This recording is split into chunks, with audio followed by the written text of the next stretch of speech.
আর সহ্য করতে পারতেছি না ভাই, আর সহ্য। আসসালামু আলাইকুম, সবাই কেমন আছেন?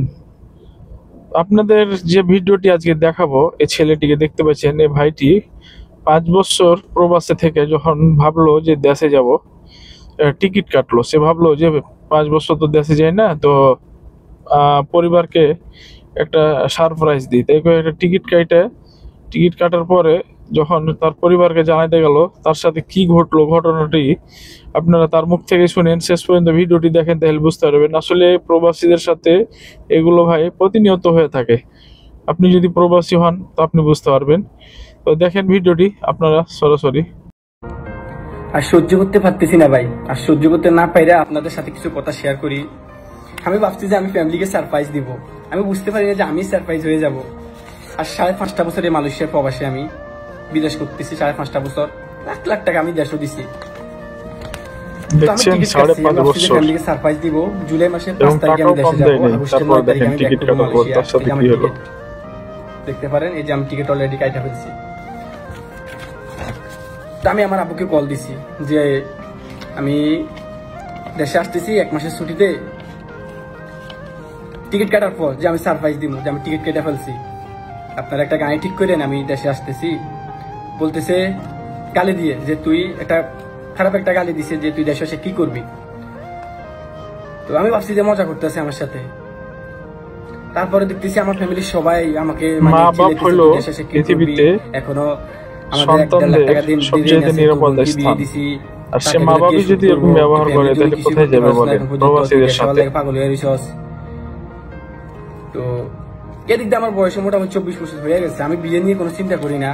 আমি অনেক কষ্ট হইতেছে মানে ফ্যামিলিকে ছাড়া থাকতে, তাদেরকে দেখার জন্য আমি দেশে যাওয়ার জন্য টিকিটটা কাটছি।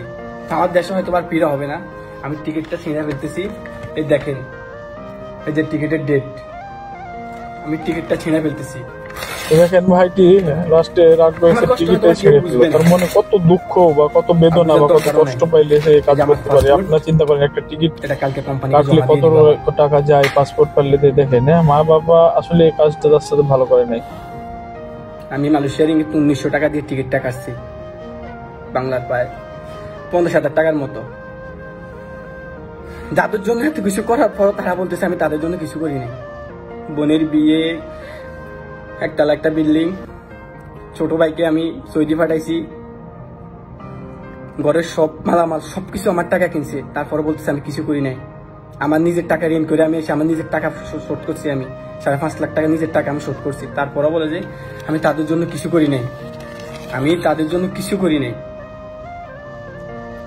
কিছু করি নাই আমি তাদের জন্য। তাহলে আমি 5 বছর টাকা কি করলাম? তো কিছু করার পরও তারা বলেছে, তার ফ্যামিলি থেকে বলেছে যে তাদের জন্য কিছুই করে নাই। 5.5 বছরের কামাই ইনকাম সব দিতেছে। এই জন্য প্রত্যেকটা প্রবাসী ভাইকে বলি, আপনারা নিজের টাকা নিজের কাছে কিছু হলেও সঞ্চয় করেন ভাই। আমি একজন প্রবাসী, তাই আপনাদের কাছে সবার প্রতি অনুরোধ, নিজের টাকা কিছু হলেও নিজের কাছে সঞ্চয় করে রাখবেন। বলছিল যে তুই টাকা কি করস, তুই টাকা সবগুলো দেশে যাস না কেন?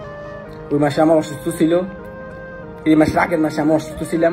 আমার 5,000 বাংলা টাকা, 14-15,000 টাকা। যদি ভালো লাগে অবশ্যই লাইক কমেন্ট শেয়ার করে তুই রাতে থাকবেন। আর তার মা বাবার এই কাজটি করা ঠিক আছে কিনা কমেন্টে জানাবেন। মানে আমার